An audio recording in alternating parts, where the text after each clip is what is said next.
Инженерски прстен доби брилјантниот студент по информатика на УГД Штип Даниел Цоневски од Делчево.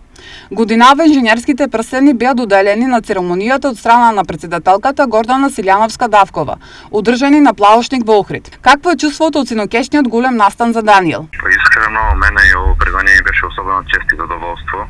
И најпрво како признание на целиот труд што го имам вложено до сега.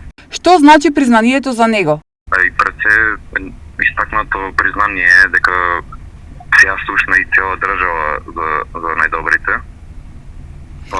И дополнителна мотивација и причина ми е за да продолжам и понатаму да се развивам, да растам и да постигнам поголеми цели во кариерата. Што планира со животот и со кариерата?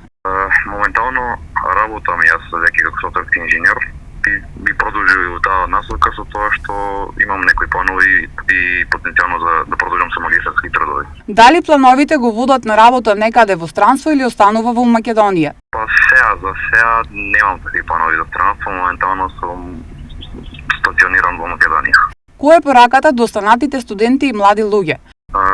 Порака за едните студенти најбитно им е вложениот труд и секако желбата за учење ќе ги доведе до истреност за остварување на нивните цели. Освен Цоневски инженерски прстен доби и Бојана Захариева, исто така од Делчево, но и други 13 извонредни студенти.